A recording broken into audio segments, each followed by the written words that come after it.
Merci de nous avoir rejoints pour un nouvel atelier de langue, coordonné par Yigil Hop. Nous reconnectons les familles avec leurs racines à travers l'apprentissage de nos langues et de notre culture. Nous espérons que l'extrait qui va suivre vous aidera à commencer votre aventure en famille. Découvrons sans plus tarder l'atelier du jour. Ok, on va continuer. On va revenir sur cette phrase-là. Men konyo wongi. C'était j'ai peur du serpent. Et ici, si on voit la structure, si on veut traduire ça en français, mot pour mot, on va dire j'ai serpent peur. Mais c'est trop simpliste si on dit ça comme ça. Ok? Qui peut me donner la signification de con? Con, c'est maladie. Maintenant, quand on dit men con, qui peut me dire ce que ça signifie? Je suis malade. Ok. Men con, ça veut dire je suis malade. Pour ceux qui se demandent, quand ils voient j'ai peur, et qu'ils ne voient nulle part où c'est écrit j'ai peur, c'est l'état dans lequel tu es. Donc c'est pour ça qu'on est passé, j'ai tenu à expliquer tout ça, pour que les gens comprennent aussi qu'il y a des phrases qui ne sont pas évidentes, même si on veut les décortiquer. Donc il faut, c'est souvent la pratique, c'est avec la pratique qu'on comprend certaines choses. Est-ce qu'il y a des questions? Wongi seul, ça veut dire la peur. Mais si tu veux dire j'ai peur, tu ne vas pas dire mais boué wongi. Mais ça se dit pas ça. Donc tu es obligé de dire men kon wongi. On peut généraliser par quand tu veux employer les émotions, tu vas utiliser kon au lieu de me boué comme j'ai. La majorité des émotions, vous allez utiliser kon à la place de megwe ou gwe, men kon wongi, men kon masse. Il y a des exceptions, comme je l'ai dit. Juste une question. Oui. Est-ce qu'on peut dire wongi gweme? Wongi gweme. La bonne construction ici, c'est men kon wongi pour dire j'ai peur. Il y a des gens qui disent wongi igweme pour dire j'ai peur aussi. Et le gwe ici, c'est là où le j'ai apparaît. Quand on met wongi avant, wongi igweme. Ici on ne peut pas dire wongi kon met. Non. Ici, si le kon doit être placé, ça doit être placé avant le mot de l'émotion. Mais ça ne peut pas se placer après. C'est pour ça qu'ici on dit wongi igweme. Même kon masse, ça veut dire que je suis contente. Ou je suis content. Oui. Masse ici, c'est l'état d'être content. Voilà. Même kon masse, c'est la joie. Voilà, la joie. Je suis en joie. Je suis content. Mais kon lihep. Oui, j'ai de la fièvre. Menok lisuni, ça veut dire oui, j'ai froid. La bonne construction, c'est ça. Nok, ça a beaucoup de signification. Nok, ça veut dire entendre. Mais ça veut dire aussi la sensation. Ok?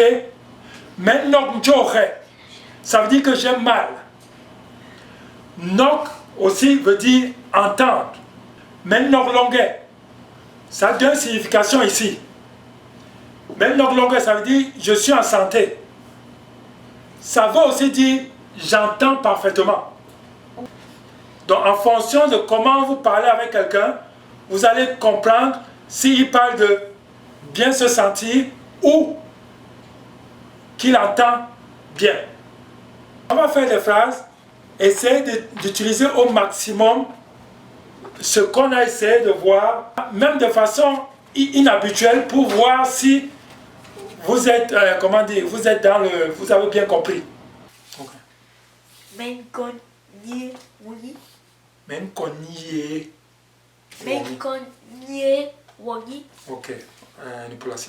J'ai peur des chimpanzés. Ok. Menkon Nye Wongi. J'ai peur du chimpanzé. Ça, c'était la première phrase. Notamment premier. Singi inkorname Wongi. Ok, en français, très bien. Peur du chat. Ok. Ici, vous voyez qu'elle a utilisé une autre forme de phrase. Elle a commencé par l'animal. Singi inkorname Wongi. Donc, quand tu places le mot avant, ça change la structure de la phrase. Quand tu places la chose qui te fait peur avant, ça change la construction de la phrase. Tu vois, elle a dit ici, Singi inkorname Wongi. Au lieu de Menkon Singi Wongi. C'est la même chose. La construction est complètement différente. Mais le verbe ici, c'est kos. Le verbe kos veut dire plutôt recevoir. Donc, Menkos Moni. J'ai reçu de l'argent. Désolé, hein. Non, on est là pour ça, on est là pour ça. J'ai envie d'abord de disséquer ça, pour qu'elle puisse comprendre. Il y a 3 parties ici à savoir, ok, dans cette construction-là. Ça, c'est pas un nouveau mot. Le verbe, c'est kos. Ok. Le N, c'est la forme de construction du présent. Ok. Et na, c'est une forme de continuité. Yeril Ibasa et Noha. Ici, on enlève, le K devient le G dans ce cas-là. Parce que c'est au milieu. Le K est à la fin. S'il n'y a pas autre chose, si on ajoute autre chose, le K devient le G. Donc pour ceux qui veulent apprendre à écrire ou à entendre parfaitement, c'est comme ça. Ok? S'il n'y avait pas ça, j'aurais fini ma phrase avec le K. Sinon, c'est le G. Ok, la phrase veut dire quoi? Ça veut dire que l'apprentissage de la langue bassa me rend heureux. Souvent, ce n'est pas très évident, comme on peut le penser. Comme ici, par exemple, on parle du verbe nok pour aboutir à ça, qui veut dire la même chose, mais dans une phrase qui a une action qui continue, on n'utilise pas la même chose. Ça fait partie aussi de la compréhension, hein. Même quand vous n'écrivez pas, mais la façon dont on parle, vous allez vous poser la question, pourquoi c'est dit comme ça? Ok, on va se dire bon dimanche. Sondilam, Hirimur. Sondilam. Sondilam.